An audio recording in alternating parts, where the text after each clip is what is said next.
Olá pessoal, estamos no ar com você com o Dinheiro de hoje, o seu programa sobre investimentos aqui nessa parceria entre a Com o Dinheiro e a BMC News, para trazer para vocês principais mentes do mercado que faz o mercado financeiro brasileiro acontecer, para um bate-papo leve, mas sempre com o intuito de tornar você um investidor melhor a cada dia, com aquelas tradicionais perguntas difíceis, aquelas provocações, o debate com os principais participantes de mercado, gestores, órgãos reguladores, nós temos também os executivos das principais empresas de capital aberto e algumas pessoas que estão por trás de tudo isso, arquitetando tudo isso, e hoje nós vamos falar com uma dessas pessoas que você sabe que trazem aqui riquíssimas discussões. Hoje nós temos um papo com o Roy Martelanck, vocês já o conhecem de edições anteriores, mas agora com uma versão 2.0. Roy, que é professor da FEA USP e da FIA, coordenador dos programas de pós-graduação em finanças lá. Nós poderíamos passar aqui a tarde inteira falando só sobre atribuições e currículo, mas eu acho que nós temos assuntos até um pouco mais interessantes para discutir, não é isso, professor? Perfeito, muito bom.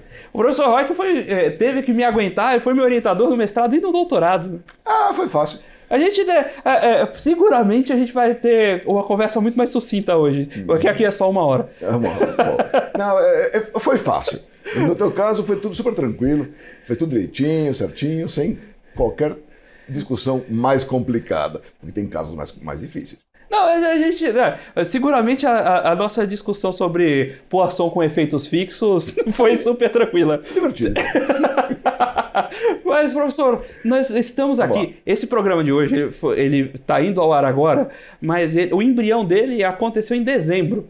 A gente teve uma conversa sobre para onde iriam as coisas depois da eleição que veio a trazer o Trump. Seguramente nós não sabíamos como as coisas viriam, mas boa parte das coisas que aconteceram já estava naquela discussão. Já.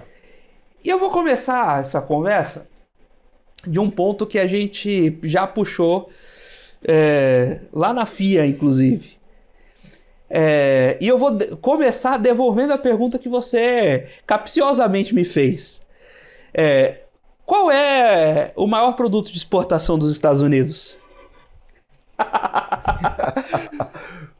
Bom, o que os Estados Unidos realmente exportam para o mundo? Dólar. Na prática, títulos. Títulos, uma parte são treasuries, algo como um terço mais ou menos. Também são títulos corporativos, mais um sexto, e mais ou menos metade equities. E é isso que os Estados Unidos exporta para o mundo, e é com isso que ele exporta que ele compra um monte de bens, mais bens do que serviços, do resto do mundo. E ele consegue, então, ter um déficit comercial há muito tempo, porque ele consegue pagar com dólar. E o resto do mundo pega dólar por quê? Porque eles confiam mais no dólar e nos Estados Unidos do que nas moedas e nos governos deles mesmos. Com razão, não está errado. Agora, se você usa dólar, porque você confia no dólar, dá um sustinho em taxa de importação, não machuca um pouco essa confiança? Bom, nós temos uma mudança interessante em andamento. O Trump escolheu cortar isso. Ele, talvez porque adivinhou que está meio no fim, muito difícil saber, tá? Porque tem um lado comportamental importante isso, o lado comportamental poderia ter algum tipo de corrida, isso poderia ser problemático. Não acho que vai acontecer, não acho que esteja nem perto de acontecer, mas como tem esses gatilhos comportamentais, a coisa pode acontecer, qualquer coisa dessas pode acontecer a qualquer momento. O que o Trump escolheu fazer? Trump é o seguinte, Trump não é um fulano, Trump são umas 1000 pessoas, tá? São sempre grupos, nenhum desses fulanos é um cara só. Mas o que o Trump, o grupo chamado Trump, resolveu fazer? Nivelar mais o jogo. Então agora eles querem um déficit comercial menor, talvez porque estão adivinhando que está cada vez mais difícil empurrar dólar para o resto do mundo, talvez porque o momento político viável é agora. Tá? Isso vai acontecer em algum momento? Em algum momento vai. Mas daqui a 10, 20, 30 anos a gente não sabe. Tá? Mas está acontecendo agora. Então temos um mundo agora está mudando completamente em relação ao que era. Os Estados Unidos estão colocando tarifas em tudo, e mais em alguns itens que nos outros, não vou entrar em detalhe, mais em alguns países que outros, e com isso estão nivelando o jogo na tentativa de importarem menos e estarem mais, digamos, alinhados, mais semelhantes ao resto do mundo. Nesse ponto, a gente tem um Estados Unidos que exportava dólar querendo renegociar os termos. Ao mesmo tempo, nós temos uma dívida em dólar que não só a maior da história, porque isso é razoavelmente natural, mas ela tem um tamanho e uma proporção que sozinha já é um bom pedaço de mundo. Minha pergunta aí é o seguinte: vamos olhar a precificação de ativo. Uma discussão que eu tive com o João Prince Gallagher, que inclusive quem não assistiu o programa vale a pena ir lá conferir, que é o seguinte: a gente olha para a S&P, especialmente as Mag 7, e a gente vê uma questão a gente vê empresas gigantes negociadas a 30 lucros. Sim. E pensando lá o DCF, a gente precisa prever algum crescimento. Mas vamos inverter essa lógica. Sim. Vamos olhar que se a empresa está a 30 lucros, ela tem uma relação lucro sobre preço de uns 3%. Então, o que ela está de fato pagando para o seu acionista é uns 3% mais crescimento. Ao passo que juros médio-longo nos Estados Unidos, a gente tem ali bondes na casa de 4% em dólar. Tá. A sua suspirada vai fazer parte da resposta. Tá bom. Onde é que está o desequilíbrio de preços? E será que tem um dinheiro que acaba jorrando de bonde que está alimentando esse mercado de ações para manter esse patamar de preços? Tá bom. Por quê? A discussão natural que vem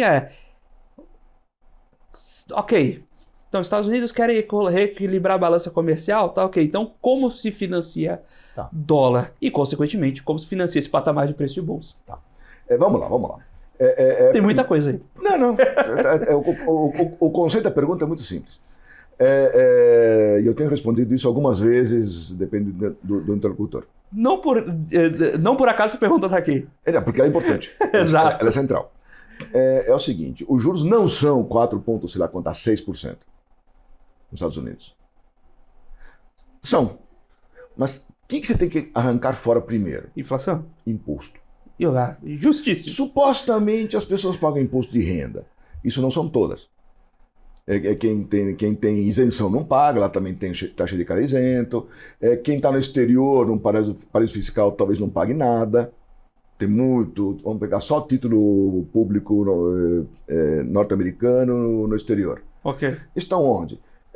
Cayman, Reino Unido, tem na Suíça, Japão tem um monte, China tem.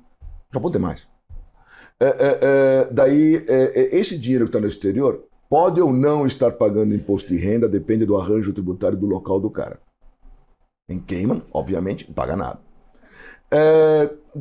Mas imaginando o grosso do dinheiro distribuído nos próprios Estados Unidos, uma taxa marginal, 38,5% ou algo assim, o pessoal que ganha mais. Lá, basicamente a mesma taxa que o cara paga em qualquer renda, não é que nem aqui, que isso aqui é diferenciado. E daí você tem que tirar esses 40%. Bom, deve ser quanto? Você vai tirando, 4 vezes 4, 16, estamos com 3 e um pouco menos, 2 e alguma coisinha. Quanto é a inflação lá? 2,3, sei lá, o último no que eu vi. Isso muda um pouco. Ok. A última vez que eu fiz a conta, foi faz 2 semanas, é 0,6% ao ano. Certo. 0,6% ao ano é alto para os Estados Unidos. Por isso, uma operação de um ano. É alto para os Estados Unidos. Essa taxa calculada do mesmo jeito no passado, desde a década de 60, é negativa. Tá? Agora está positiva. Ó, surpresa. Mas 0,6 ao ano não é grande coisa, não é uma coisa que vai te matar. Olha só. o cara paga juros, mas pega uma parte disso com só como imposto de renda, então, ele que pega, então é líquido. Esse custo é líquido. Tira a inflação, que não é nada, fica negativo. Quanto mais se endivida, mais lucra. Agora é positivo. Agora não. É pouco, mas é positivo. Nesse momento, não. Está positivo. Então, nesse momento, ele está pagando por uma dívida. Ok, mas não é aquele custo exagerado. Olha a nossa, para comparação. Não vou nem fazer conta, tá? Porque não dá. A nossa está absurdamente alta, inacreditavelmente alta, está caro, sei lá para onde vai. Mas a deles lá está totalmente controlável. Então você tem que comparar ponto 6. Faz a conta, você achar ponto 5, ponto 7, ponto 6. Contra o quê? Sempre tivemos a discussão entre growth e value em equities. Certo. Value é o quê? Value é aquela baseada em a empresa muito intensiva em capital, fixo, etc. e tal. E growth o valuation dela é muito baseado no crescimento. Agora, uma empresa do mundo real, ela está razoavelmente protegida contra a inflação. Ela vai aumentar seus preços conforme os custos dela vão aumentando. Ok? Então, nós estamos falando de retornos acima da inflação reais. Porque o retorno em dólares vai aumentar. Resultado, você me diz, você não consegue fazer uma conta de preço-lucro para dizer qual é o retorno daquele papel. Tem lá dentro um monte de crescimento. O que tem lá dentro é um crescimento que é desconhecido. A gente não sabe quanto vai ser, é difícil de projetar. Porque como o negócio é muito novo, ele parece uma empresa normal, aquela que você fez o exercício de valuation na escola, e parece mas tem um lado que parece uma startup, difícil de enxergar. Esse crescimento vale menos, esse lucro futuro difícil de enxergar vale bem menos que o outro. Elas têm também lucro bem definido, tal, não sei o que lá, mas ele compõe o preço. Por isso que o preço fica alto. Então, numa conta, sem pensar nada, 3 contra ponto 6, tá bom. Tudo bem, paga um pouco de imposto paga imposto sobre dividendos, paga imposto sobre ganho de capital, não é 3, é menos. Mas o que interessa é que lá dentro tem uma mão no preço do equity das Magnificent Seven, tá? Tem uma quantidade imensa de uma coisa desconhecida, que é o crescimento dessas empresas. E crescimento tem muito motivo para existir. O IA é uma coisa totalmente nova, e para muitos deles o IA está por trás do crescimento que eles esperam. É totalmente nova em termos de quanto fluxo de caixa isto gerará. Então, você me diz, elas estão caras ou baratas? É uma boa pergunta. É um absurdo? Não. Estamos batendo esse papo com o Roy Martelanchi, que é professor da USP e coordenador dos programas de pós-graduação da FIA, falando um pouquinho sobre tudo em finanças. Agora nós vamos para um breve intervalo, daqui a pouco estamos de volta com o segundo bloco do Você com o Dinheiro de hoje. Olá pessoal, estamos de volta aqui para o segundo bloco do Você com o Dinheiro de hoje, batendo papo com o Roy Martelanchi, professor da USP e coordenador dos programas de pós-graduação da FIA, falando um pouquinho sobre finanças, e a gente terminou o último bloco falando que pode estar caro, pode estar barato, mas valuation das Mag 7 não é absurdo. Não. Tem uma... Quando a gente vai dar aula de avaliação de projeto de investimento, tem um indicador muito mal falado pelos acadêmicos, mas que é útil para risco, que é o payback. Payback, geralmente você aprende, é a primeira avaliação que você aprende e rapidamente joga fora, porque o importante mesmo é saber valor presente e líquido. Mas, mas a gente sabe que na prática não é bem verdade, especialmente para situações de risco, e aí você usa isso para determinados tipos de avaliações pontuais em que a imprevisibilidade do fluxo de caixa pesa mais. Dito isso, você estava comentando que essas Mag 7 têm um componente ali de desconhecido, um componente de startups no seu valuation dos seus projetos, por serem coisas novas. Mas aí eu tenho uma provocação.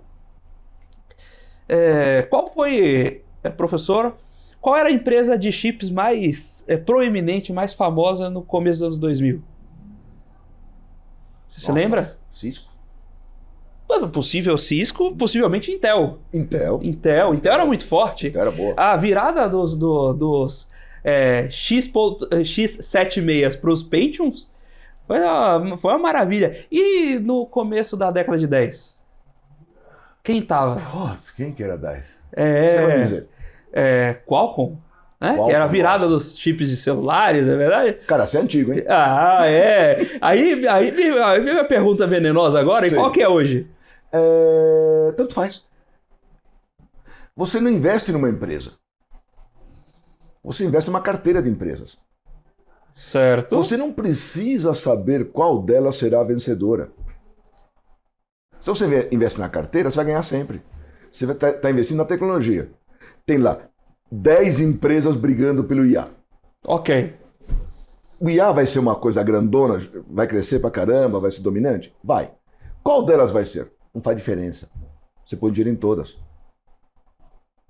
Mas se eu colocasse dinheiro em Qualcomm e Intel, em Qualcomm, Intel, AMD e Nvidia, meu retorno composto hoje teria valido a pena? Teria. Eu não sei a conta de cabeça, mas teria. A Nvidia, você viu o tamanho que ficou.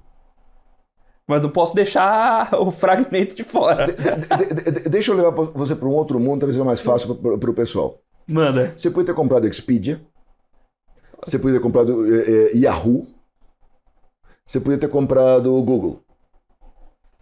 Se você comprou os 3, está rico. Se você comprou um só, você arriscou. Você quer ser sócio? Você queria ser sócio naquela época da internet, não das empresas.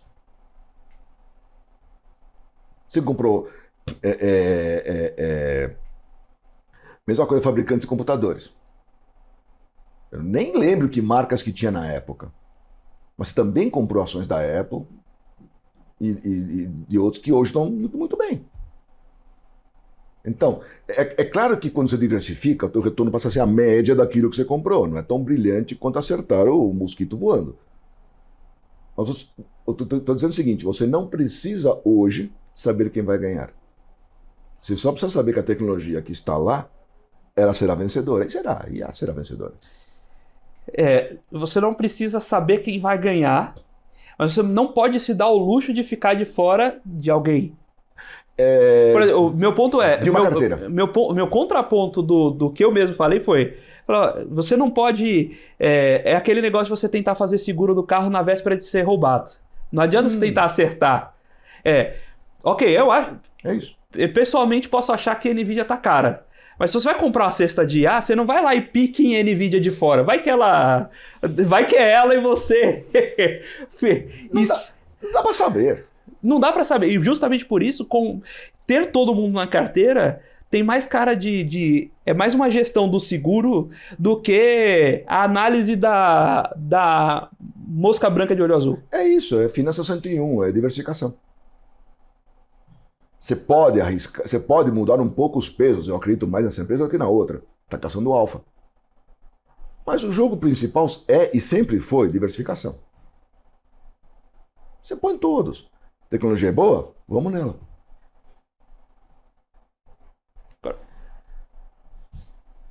Falar de juros globais, porque essa discussão de se o preço macro está certo, passa justamente por um pedaço da mudança de paradigma que você já trouxe, que foi Estados Unidos nos últimos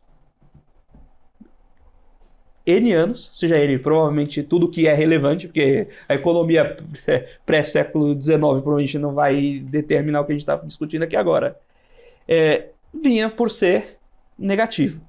E juros negativos não é específico dos Estados Unidos, mas é relativamente padrão em todos os 20 países lá, em toda a OCDE, em basicamente quem importava em volume de dívida. Eu estava conversando com um amigo meu que porventura está na Alemanha e ele estava me trazendo uma provocação relevante. Ele estava falando, puxa, Felipe, aqui eu tenho uma complicação de entender algumas coisas, porque aqui quando os juros abaixam, você consome mais. A teoria americana, quando os juros abaixam, você consome mais. E aqui eu estou enxergando um fenômeno que está me deixando chateado. Os juros abaixam e o camarada consome menos.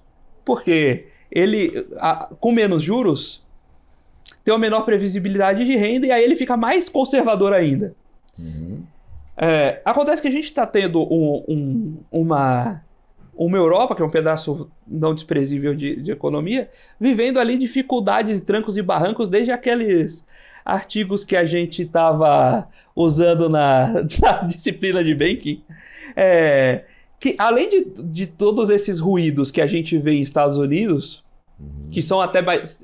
Essa briga foi mais recente, a gente tem um ruído de o que a Europa vai fazer com essa Europa, digamos, de mais idade, que tem um peso econômico, pouco crescimento e tá tentando pensar o que é modelo ali hoje. Eles ainda têm muito PIB ali, mas com pouco crescimento há muito tempo. Como é que esse bicho entra no contexto global? Tá bom. A Europa tem ela é semelhante a algumas coisas aos Estados Unidos, etc., mas também tem suas diferenças. A Europa pandemia todo mundo teve. Lá levaram mais a sério que nos Estados Unidos.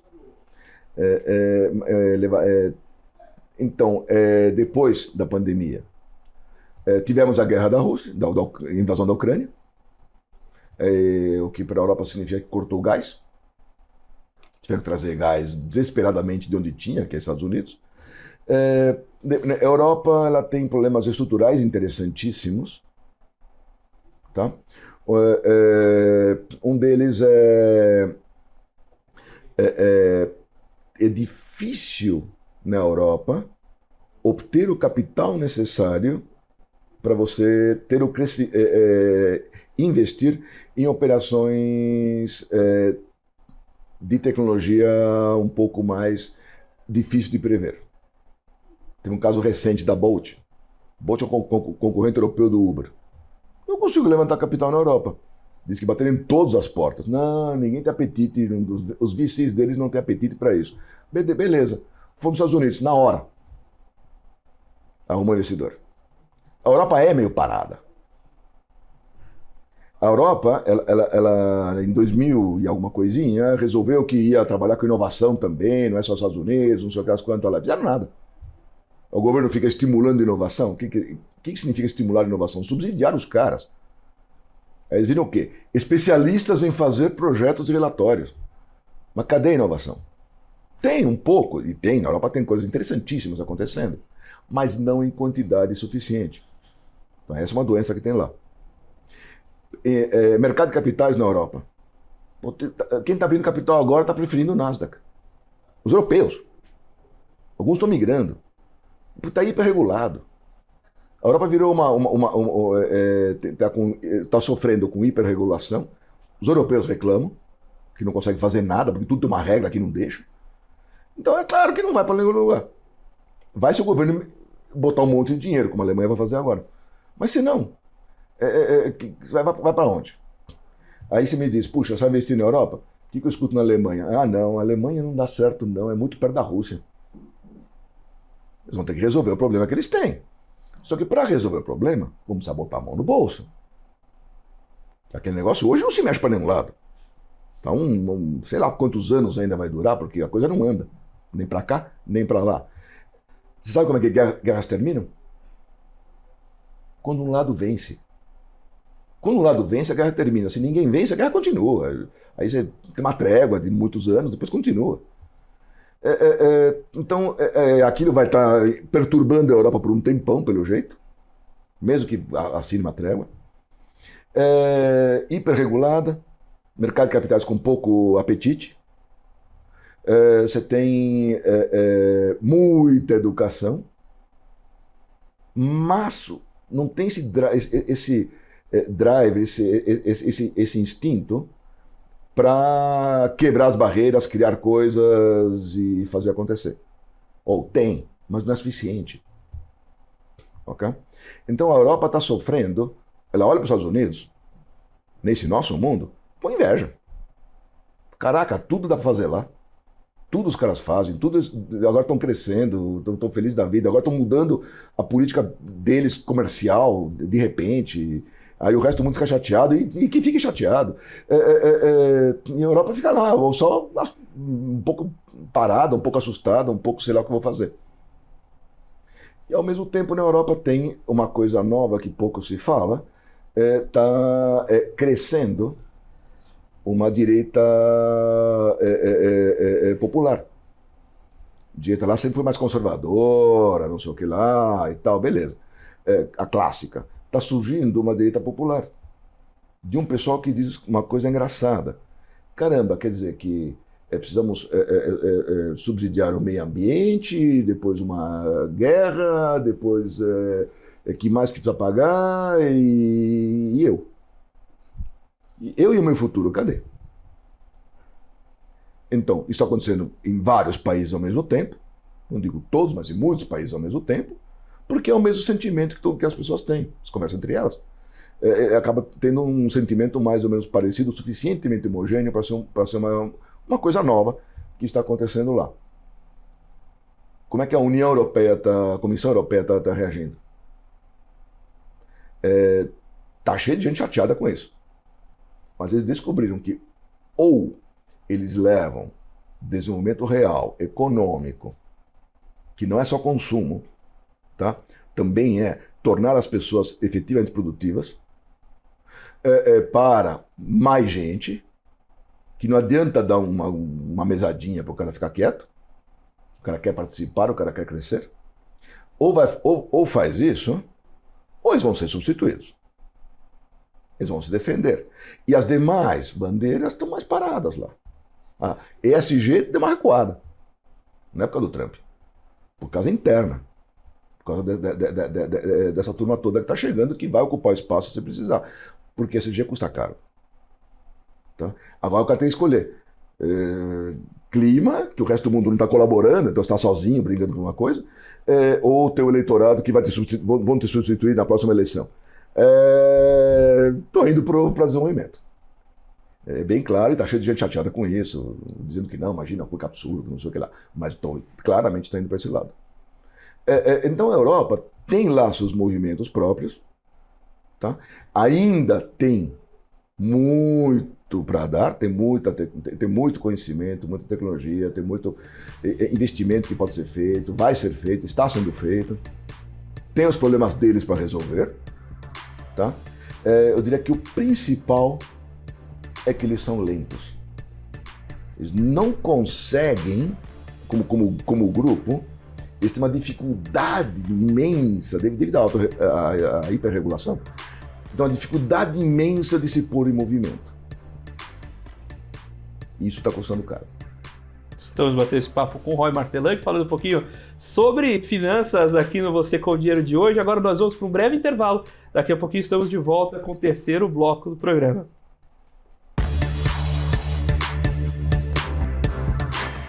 Olá pessoal, estamos de volta aqui para o terceiro bloco do Você com o Dinheiro de hoje, batendo papo com o professor Roy Martelan, professor da USP e professor coordenador dos cursos de pós-graduação em finanças da FIA, falando um pouquinho sobre finanças, sobre mercado financeiro, mas sobre o que compõe todo esse ambiente. E a gente terminou falando de Europa e de lentidão. Só que, em meio a essa lentidão, surgiu uma guerra importante ali dentro de casa, e surge uma questão central que liga os assuntos do primeiro e do segundo bloco, que onde fica a OTAN? Tá. OTAN é o seguinte,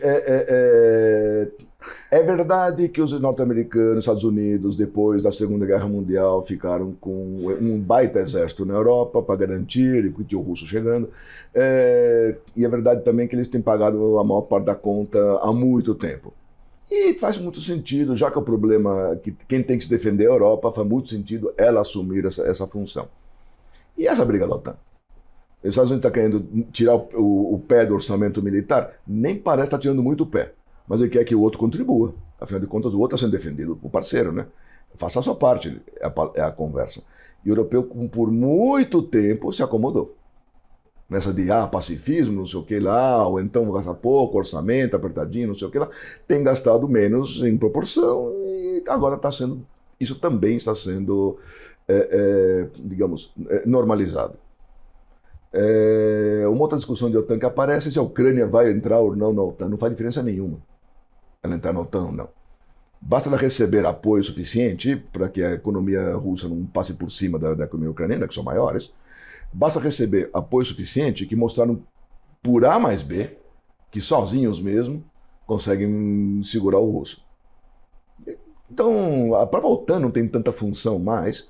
Se a guerra primeiro vai ter que ser na Ucrânia, a Ucrânia se defende sozinha, só dá um pouco de recurso para ela, você não precisa mais tanta estrutura assim como e tão cara quanto tem. Então temos dois movimentos simultâneos. A Ucrânia é o bolsão mais que suficiente e a Europa vai ter que participar mais no custeio dessa coisa toda. A cabeça muda um pouco, né? Olha, o Trump daqui a 3 anos vai embora. Esse eu posso. Então, tanto faz. Essas coisas são muito mais longas do que um fulano. Então, a OTAN está balançada? Estão chateados um pouco. Mas o que interessa para o cara é que, para ele estar funcional daqui a 10 anos, tem que começar agora. E estão começando. Estão pondo dinheiro. Falando em as coisas são maiores do que um fulano e do que 3 anos, a gente tem um pedaço aqui de Brasil. Se, por um lado, a gente está falando de preço-lucro de 30 vezes nos Estados Unidos, a gente tem aqui eu tinha visto um número da Bloomberg, inclusive, mas naturalmente eu confirmei com o dinheiro. Mas que basicamente emerging markets a gente está falando de um yield de 3,5%, mercados envolvidos na casa de 2% e Brasil na casa de 7,5%. E aí você pega aqui, a gente sempre teve uma bolsa muito concentrada, que aqui era uma anomalia, hoje em dia todo mundo é concentrado também, então acabou-se a discussão. Mas você pega aqui algumas blue chips, pega Itaú, Petrobras, nem vou falar, porque chegou a ser um caso esdrúxulo, que você pagou-se quase o valor de mercado da empresa em dividendo em determinada janela, né? Então, nesse caso eu nem vou colocar na conta, mas mesmo algumas das nossas flagships mais constantes, Itaú, naturalmente os bancos, né? Banco do Brasil, e aí Vale, tem um nível de yield bastante interessante quando a gente compara com um patamar de yield global ou de juros globais, se assim for a comparação, no fim das contas cai no mesmo lugar. A gente os debates levam para colocar na conta de N incertezas que tem aí. Mas a gente vai ficar incerto para sempre? Uma hora essa certeza tem que cair. Em algum momento a gente pode pensar, a gente pode considerar fundamentos do Brasil, a gente pode começar a enxergar CAPM, em que existe um prêmio de risco em cima do risk-free, em que a gente espere ter mais retorno em bolsa do que na renda fixa. Bom, vamos por partes. As empresas estão faturando, estão lucrando, exatamente, estão distribuindo, mas não estão investindo. Daí você tem... isso é a mesma coisa que você enxerga no preço das ações. Você tem presente, mas o futuro não dá para confiar. E por que isso está acontecendo? Quem que está desequilibrando esse jogo? É o governo, evidentemente. Esse negócio de gastar tudo que dá para tentar minimizar as perdas na próxima eleição daqui a 1 ano e meio, está ficando caro. E aí você gasta, o que o governo faz? Gasta tudo que dá e tenta depois compensar com juros que são inacreditavelmente caros demais. Não vai nem fazer conta aqui, não precisa. Então o cara gasta tudo que dá, tenta compensar com juros tão altos quanto dá, não está nem funcionando, mas juros eles sozinhos não conseguem mais fazer milagre nenhum, já passou do ponto da indiferença. Então tudo isso uma tentativa de chegar ainda funcionando daqui a 1 ano e meio. O que acontece depois da eleição é a pergunta. Você não sabe a resposta, eu não sei a resposta. Eles vão precisar reequilibrar. Reequilibrar vai doer. Tá? Então você tem vamos lá, voltando à bolsa. O pessoal olha para o futuro, não enxerga nada, enxerga que só vai se saber daqui a uns 2, 3 anos como é que ficou. E daí, sim, dá para tomar decisões.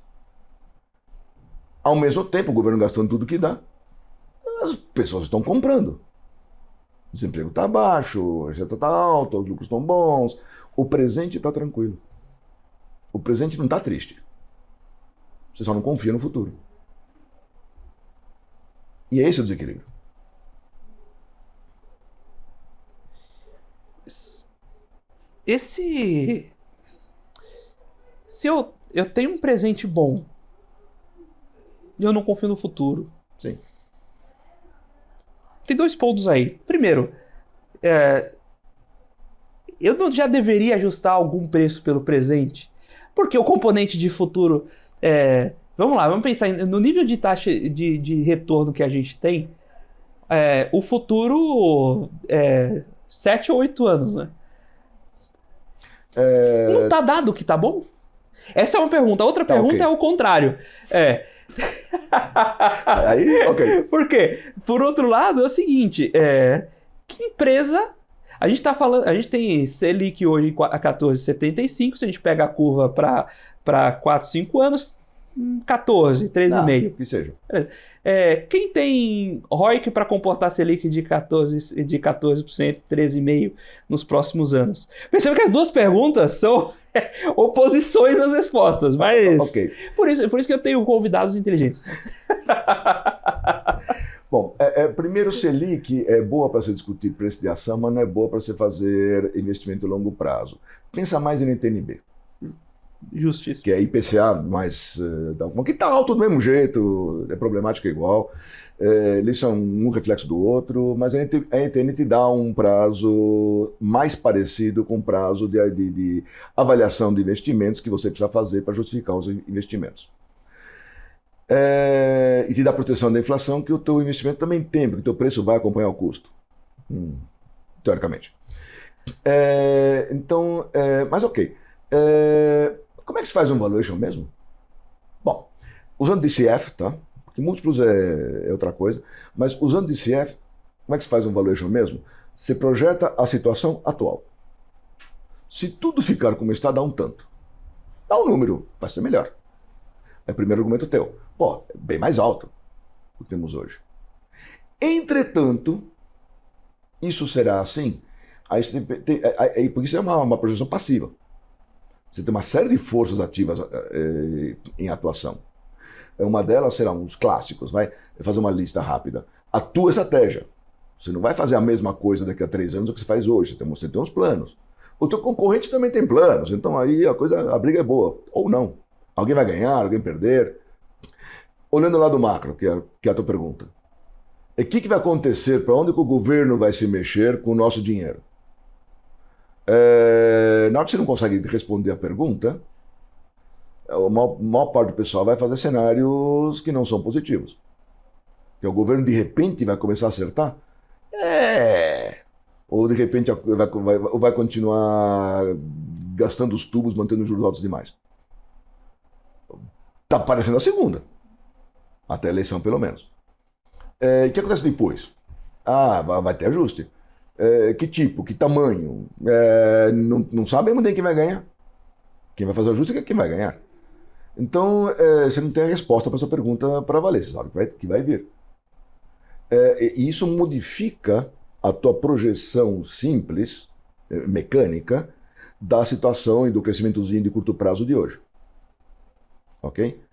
Tanto que a empresa faz, concorrente faz, setor faz, o mundo faz, o Trump faz, não sei o que, tudo isso entra, mas o teu governo também entra. Resultado, esses cenários em geral são mais negativos do que positivos. sendo mais negativos do que positivos, o pessoal desconta isso, mas de novo, de uma forma que é difícil de quantificar. É difícil pôr um número, dizer o meu fluxo de caixa será tanto. É mais incerteza do que um risco fácil de estimar. É mais uma coisa mais quali do que o número que você consegue pôr. Isso penaliza mais o preço. Penaliza mais o preço. Sim, porque risco o pessoal tolera mais fácil do que ambiguidade. Então, respondendo à pergunta, os dois caminhos são bons. Eles são opostos, porque cada um se refere a uma parte do processo de valuation. A situação hoje projetada é boa, se tudo ficar como está, é para sair loucamente investindo, mas se olha para o futuro não enxerga nada, então a turma está bem preocupada. Estamos batendo esse papo com Roy Martelang, professor da FEA-USP e coordenador dos programas de pós-graduação em finanças da FIA, falando um pouquinho sobre finanças, sobre alguns fundamentos que permeiam essa indústria, naturalmente aquelas tradicionais provocações, perguntas difíceis. Agora nós vamos para um breve intervalo, daqui a pouquinho estamos de volta com o quarto e último bloco do Você com Dinheiro de hoje.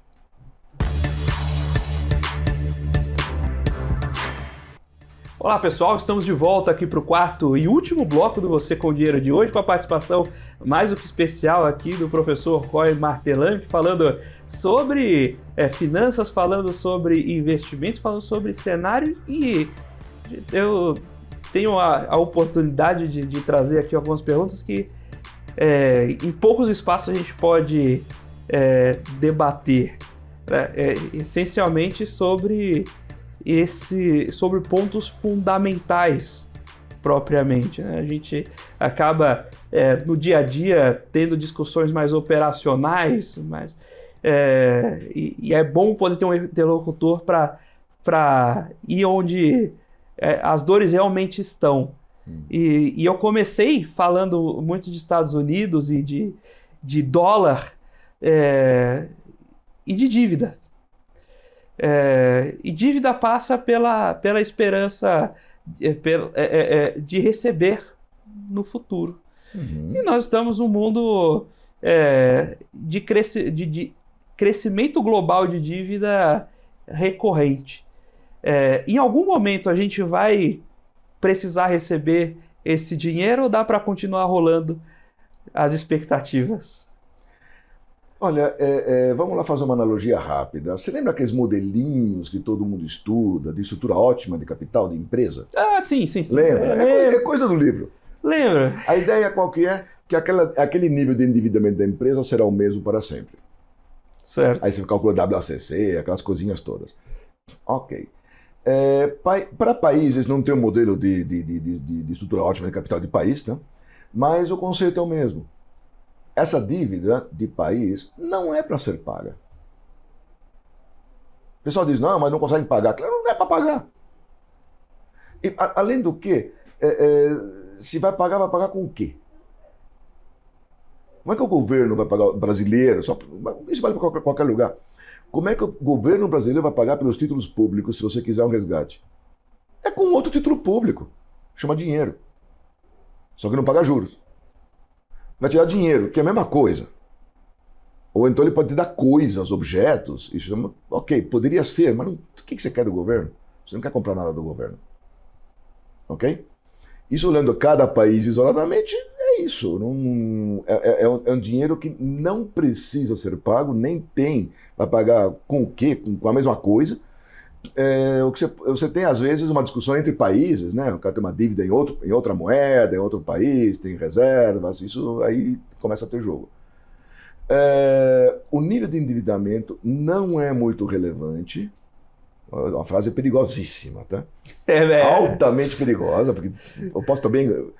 Você pode ter uma corrida no país X ou Y, isso já aconteceu, mas não é muito relevante do ponto de vista do custo da dívida, se a taxa for muito baixa. E as taxas de juros do mundo inteiro têm sido zero negativas, depois do imposto, depois da inflação. Há muito tempo. Mesmo as de curto prazo, batata. As de longo prazo, beira o zero. Depois que tira imposto de renda, tira a inflação. O que os países estão fazendo? Estão se endividando cada vez mais, ok? Ao longo de décadas, a dívida tem aumentado em todo o mundo, o que não parece ser um problema, dado que as pessoas não querem o dinheiro de volta. Cada indivíduo tem que poder sacar quanto dinheiro puder, isso não é problema. O conjunto dos indivíduos fará isso por quê? Então, a resposta é que você não precisa pensar muito em amortização. O que você precisa pensar é no custo. Você está com juros, sei lá, de novo, com brasileiros sendo absurdos, você está enriquecendo um monte de gente que tem dinheiro guardado, você, eu e todo mundo que está assistindo hoje, mais ou menos, tem alguns que não, tá? Mas emitindo mais títulos para poder compensar isso, porque os juros são altos. Essas pessoas, cada pessoa está ficando mais rica, tá? Por causa disso. Não fez nada para merecer. E quem está pagando isso é o governo, com a diferença que não planeja pagar de verdade com dinheiro. Planeja pagar com mais dívidas. Ok? Olhando Brasil. O desequilíbrio de verdade é a taxa de juros, não o tamanho da dívida. Se o país não é um país 200% confiável, tá? É mais provável você ter o pessoal vai querer fazer o quê? Se tiver um desespero, vão correr para dólar e outros ativos, como já aconteceu nos países vizinhos nossos, tá? Pelo menos 2. Recentemente. Então, no Brasil você não pode olhar tanto, não é tão indiferente não, ao contrário. Mas se você pega os países principais, pega o Japão. O pessoal poupa porque poupa. O governo japonês não conseguiu evitar que os caras poupassem. Tentou, muitas vezes. Não dá. A pessoa quer poupar. Ela não tem necessidade de gastar aquele dinheiro agora. Ela vai... Cada indivíduo se sente muito seguro, porque para cada indivíduo é totalmente possível pegar aquele dinheiro e gastar com o que quiser amanhã. O conjunto não vai fazer isso. Isso me lembra muito um sistema de pirâmide.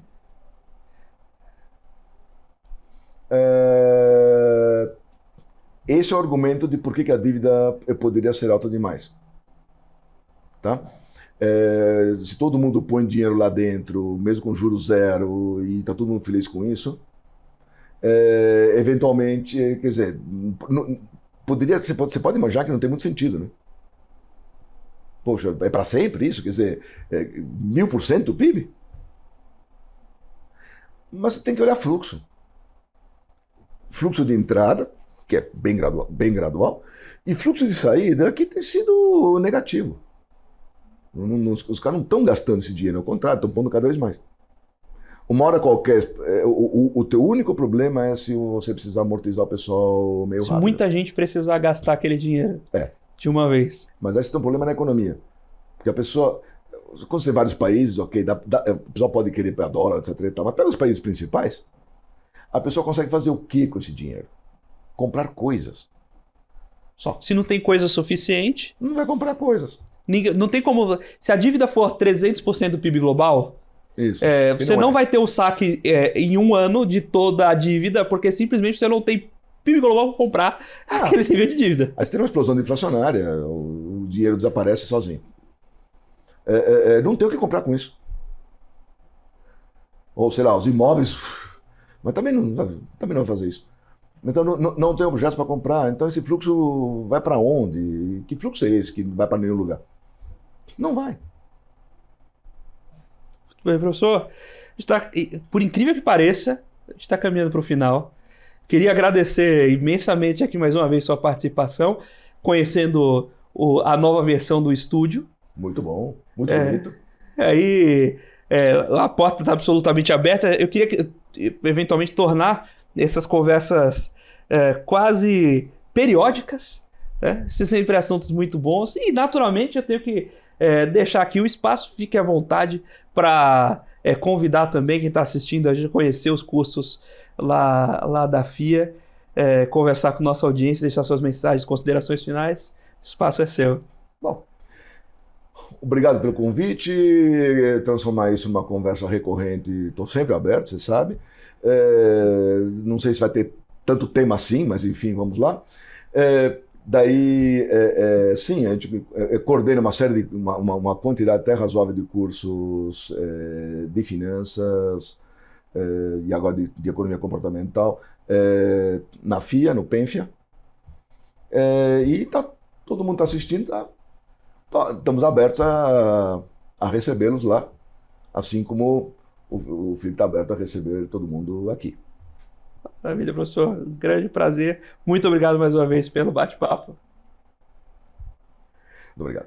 Muito obrigado, naturalmente, à FIA por ceder aqui a participação do professor Roy Martelan. Muito obrigado a você, telespectador aqui da BBC News, investidor e profissional de mercado, pela sua companhia, pela sua audiência. O Você com Dinheiro vai ao ar nessa parceria entre a Com Dinheiro e a BBC News para trazer para vocês principais mentes do mercado, quem faz o mercado financeiro brasileiro acontecer. Um bate-papo leve, vai sempre com o intuito de tornar você um investidor, um tomador de decisões melhor a cada dia. Se você quiser saber mais sobre a Com Dinheiro, como ela pode ajudar você, seus investimentos e ao seu negócio, visite lá www.comdinheiro.com.br, manda para a gente também um e-mail em contato@comdinheiro.com.br. É sempre um prazer receber o convite aí para um café, um bate-papo, enfim, estão sempre sendo muito bem aceitos. E antes que o pessoal me puxe também a orelha, não deixe de seguir lá o nosso @, do Instagram, @você.comdinheiro. Lá você consegue acompanhar tanto as cenas aí de making off, você pode acompanhar quais são as programações para a semana, a agenda do programa da semana, alguns conteúdos são exclusivos para as redes, enfim, você pode ficar por dentro de tudo que permeia aí o universo do programa Você com Dinheiro. O programa de hoje vai ficando por aqui. Muito obrigado mais uma vez pela sua companhia e pela sua audiência. E até a próxima.